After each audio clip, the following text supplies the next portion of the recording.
मित्रांनो, सप्रेम नमस्कार. आपण पाहतात सन्मान न्यूज 14. साप्ताहिक सन्मान युगच्या 7व्या वर्धापन दिनानिमित्त 36 व्यक्ती आणि 4 संस्थांना सातपूर सन्मान कोरोना योद्धा पुरस्कार. आमदार सौ सीमाताई हिरे, ज्येष्ठ उद्योजक धनंजय बेळे, नाशिक महापालिकेचे वैद्यकीय अधिकारी डॉक्टर योगेश कोशिरे, नगरसेविका श्रीमती इंदुबाई नागरे, जनविकास फाउंडेशनचे अध्यक्ष बाळासाहेब जाधव यांच्या हस्ते पुरस्काराचे वितरण. सातपूरचे भूषण आणि सातपूरच्या मीडिया क्षेत्रात क्रांती घडविणाऱ्या साप्ताहिक सन्मान युगचा 7वा वर्धापन दिन दरवर्षीप्रमाणे दिमाखात साजरा झाला. या निमित्त कोरोना संकटात समाजातील विविध क्षेत्रात काम करणाऱ्या व्यक्तींचा पुरस्कार देऊन गौरव करण्यात आला. प्रारंभिक प्रमुख पाहुण्यांचा सत्कार कार्यकारी संपादक योगेश घुगे, विशेष प्रतिनिधी राकेश पवार यांच्या हस्ते करण्यात आला. साप्ताहिक सन्मान युग म्हणजे सातपूरकरांचे खरेखुरे प्रतिबिंब असल्याचे प्रतिपादन आमदार सौ सीमाताई हिरे यांनी आपल्या भाषणात केले. सगळ्यांच्या सामुदायिक प्रयत्नाने आज आपल्याला ही परिस्थिती बघायला मिळते आहे. खरं तर सन्मान युगने नेहमीच खूप चांगल्या कामात असा पुढाकार घेतलेला मला बघायला मिळाला. माझा परिचय तसा खूप जुना आहे. मी ज्या वेळेला नगरसेविका होते त्यावेळेपासून त्यांचा परिचय आहे आणि 2002ला मी नगरसेविका झाले आणि त्यानंतर एक पत्रकार, गावकरीचे पत्रकार म्हणून एरंडे साहेब काम करत होते. अतिशय उत्तम पत्रकारिता ते गावकरी करत असताना त्यांनी ठरवलं की सातपूरमध्ये आपण स्वतंत्र आपले वृत्तपत्र सुरू करायचं आणि एक साप्ताहिक सन्मान युग हे त्यांनी सुरू केलं. खरं तर सातपूर पूर्ण गावाला प्रत्येक कोपऱ्यात पोहोचून प्रत्येकाची बातमी, प्रत्येक व्यक्ती हे आज त्यांना माहिती आहे. कारण ते पूर्ण वेळ या क्षेत्रात काम करतात आणि फक्त पत्रकारिता न करता सामाजिक कार्य सुद्धा त्यांचं खूप मोठ्या प्रमाणात आहे. मग मी बघितलं की गुटखाबंदीसाठी त्यांनी खूप प्रयत्न केले की जिथे कोणी असं दिसेल की तिथे त्याला रोखायचं, गुटखाबंदी झालीच पाहिजे, हा खूप मोठा ध्यास त्यांनी घेतला. आपण बघतो गुटख्यामुळे खूप मोठे घरं उद्ध्वस्त झाली आहेत आणि त्यांचे संसार मोडलेले आहेत आणि त्यामुळे गुटखा कसा बंद होईल. कारण ज्या वेळेला ती व्यक्ती गुटखा खाते त्यावेळेला त्यांना काही कळत नसतं, परंतु ज्या वेळेला कॅन्सर होतो किंवा पुढे त्याचे गंभीर परिणाम होतात त्यावेळेला त्यांना डोळे उघडतात. त्यामुळे आधीच ती जागृती करणं हे त्यांनी सुरुवात केलं. तेच न करता त्यांनी करोनाच्या काळात आम्ही बघितलं की पूर्ण वेळ त्यांनी ते आयसोलेशन सेंटर सुरू केलं. कुठेही नव्हतं त्यावेळेला त्यांनी आयसोलेशन सेंटर सुरू केलं आणि ज्या वेळेला एखादी व्यक्ती पुढे जाते आपोआप माणुसकी म्हणून अनेक जण मदतीचा ओघ हा सुरू होतो आणि असे सर्वजण इथे एकत्र येऊन त्यांनी खूप चांगला असं आयसोलेशन सेंटर उभारलं. आज अनेक व्यक्तींना त्या करोनाच्या काळात तिथे खूप दिलासा मिळाला. त्यांना खूप मोठी मदत त्या आपल्या आयसोलेशन सेंटरमुळे मिळाली आणि खरं तर आम्ही बघितलं, आम्ही जे लोकप्रतिनिधी होते या सगळ्यांना माहिती आहे की आम्ही पूर्ण वेळ फोन घ्यायचो आणि फक्त बेड उपलब्ध आहेत का किंवा मग रेमडेसिवीर आहेत का, अनेक प्रकारच्या मदत लोकांना पाहिजे होतं. परंतु इथे सोय असल्यामुळे आम्हाला पटकन आम्ही सांगायचो की नाही, तुम्ही तिथे आयसोलेशन सेंटर आहे. कारण त्यावेळेला लोकांमध्ये फार मनात भीती होती. ज्येष्ठ उद्योजक आणि निमाचे माजी अध्यक्ष श्री धनंजय बेळे यांनी सन्मानच्या विविध उपक्रमांची मुक्त कंठाने स्तुती केली. उपक्रम सगळ्यांचेच नक्कीच विखुरले गेलेले आहेत, परंतु त्यांचा जर आतापर्यंतचा इतिहास बघितला, मला आठवतं ह्याच गार्डनमध्ये घेतलेला ज्येष्ठ नागरिकांचा सन्मान सोहळा असेल किंवा प्रत्येक वेळेस देत असलेल्या स्त्री शक्तीचा सलाम असेल, हे जे वेगळे वेगळे उपक्रम त्यांनी जे सामाजिक भान ठेवून एक सामाजिक बांधिलकीच्या माध्यमातून जे जपलेले आहेत ते खरोखर नवीन युवकांना, महिलांना, ज्येष्ठ नागरिकांना, प्रत्येकाला आपलंसं वाटणार एक असं त्यांनी व्यासपीठ निर्माण करून दिलेलं.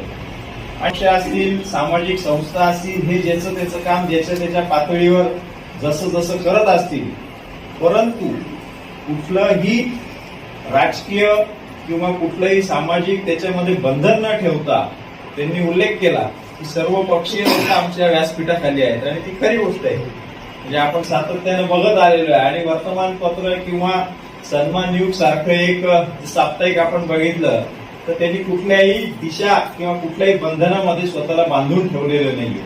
आणि चौफेर अशी माहिती त्या माध्यमातून देत असतानाच इथल्या प्रत्येक नागरिकाचा एक आत्मीयतेचा पार्ट हा सन्मानयुक्त झालेला आहे.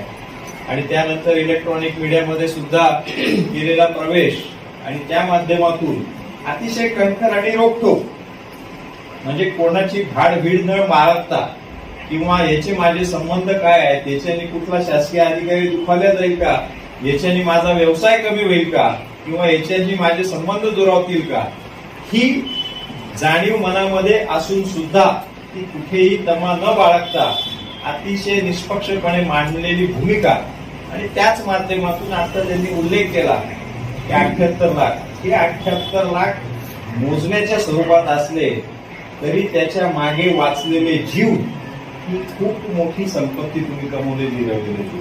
आणि यामुळे तुमच्या आणि तुमच्या सर्व टीमचं जेवढं मानावं तेवढं आभार किंवा कौतुक हे कमी आहे. नाशिक महापालिकेचे वैद्यकीय अधिकारी डॉक्टर योगेश कोशिरे यांचेही यावेळी भाषण झाले. चांगलं आहे जे आपण व्यक्ती निवडलेले, ज्यांची निवड बाकी असेल, मी सगळ्यांना आपल्या सगळ्यांच्या वतीने त्यांचं पण अभिनंदन करतो व आपण जे कार्य करतो याच्याबद्दल पण मी एक सगळ्यांना विनंती करेल की ज्यांचं वॅक्सिन असेल त्यांनी वॅक्सिन घेऊन टाका. सातपुरकरांना एवढी विनंती. ओके. सामाजिक कार्यकर्ते बाळासाहेब जाधव यांनी आपले मनोगत व्यक्त केले.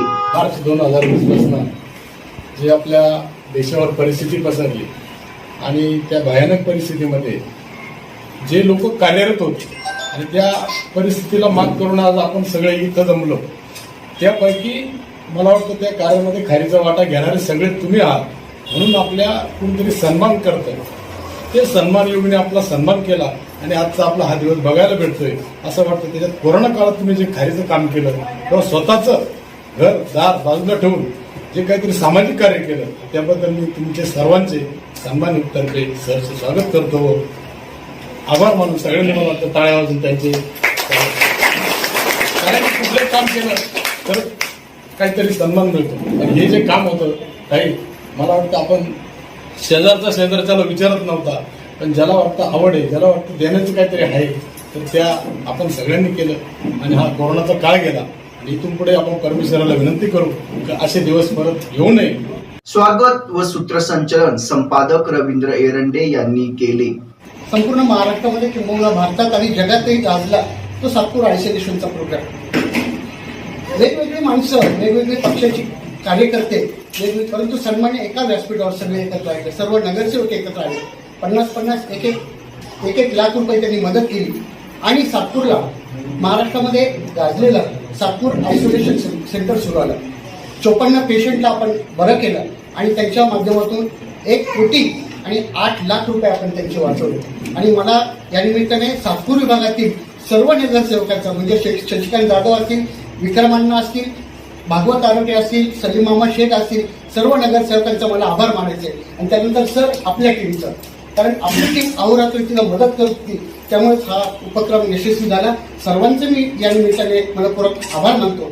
कार्यकारी संपादक योगेश घुगे यांनी प्रास्ताविक केले. 7 वर्ष कंप्लीट होऊन 18 वर्षात आम्ही पदार्पण करीत आहोत.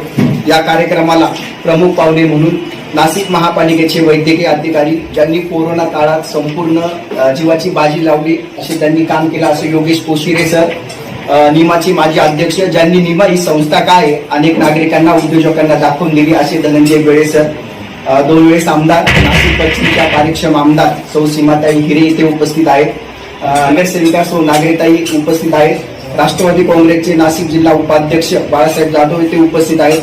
आपण सर्व प्रमुख पाहुणे इथे उपस्थित राहिले त्याबद्दल मी साप्ताहिक सन्मान परिवारातर्फे आपलं सहर्ष स्वागत करतो. जास्त वेळ घेतली 2 शब्द संपवतो. जय हिंद, जय महाराष्ट्र. सत्कार मूर्तींपैकी डॉक्टर सौ ऋषाली सोनवणे सामाजिक, व्यावसायिक व अशा विविध क्षेत्रातून सगळ्यांना चूज करून त्यांनी जो हा सन्मान इथे आयोजित केलेला आहे त्याबद्दल मी सर्वप्रथम त्यांचे धन्यवाद मानते.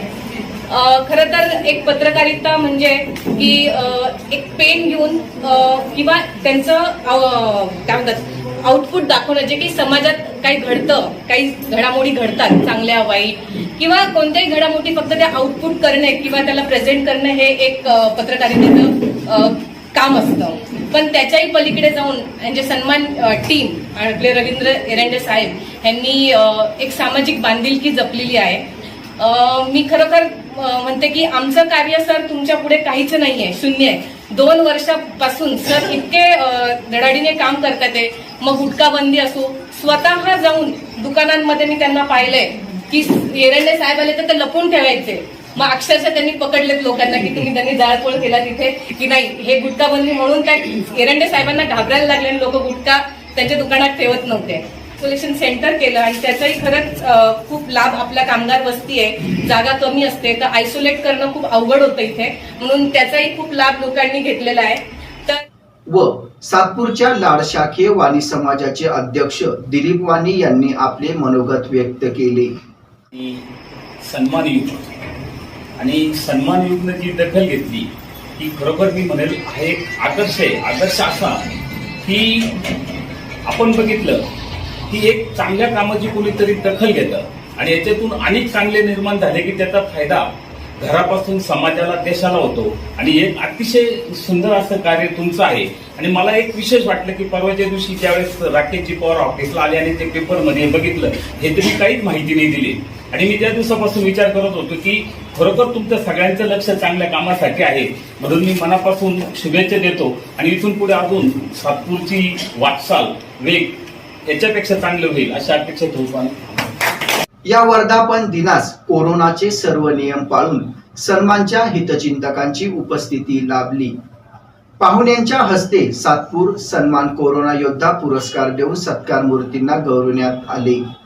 या प्रसंगी भगवान काकड, विजय बुरकुल, नाना वाघ, किरण बद्दर, लोकेश कटारिया, लियाकत शेख, विकास पगारे, रामकृष्ण ठाकरे सर, सुरेंद्र अलई, राहुल फटेकर, अरविंद अमृतकर, भास्करराव पाटील, दिलीप पवार आदी उपस्थित होते.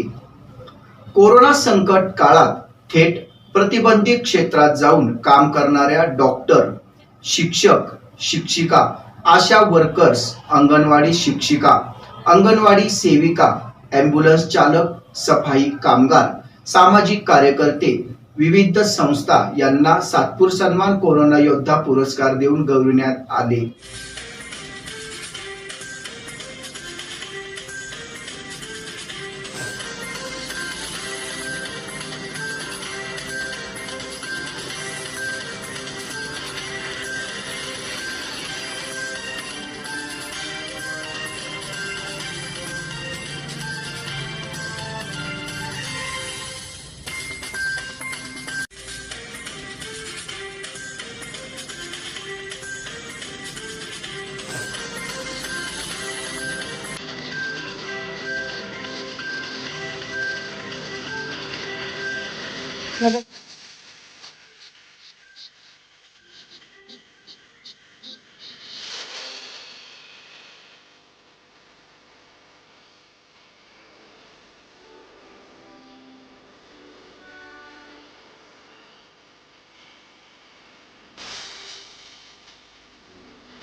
सन्मान न्यूज 14 साठी संपादक रवींद्र एरंडे, विशेष प्रतिनिधी राकेश पवार यांच्यासह मी कार्यकारी संपादक योगेश भुगे. सन्मान न्यूज 14 सातपूर नाशिक. धन्यवाद.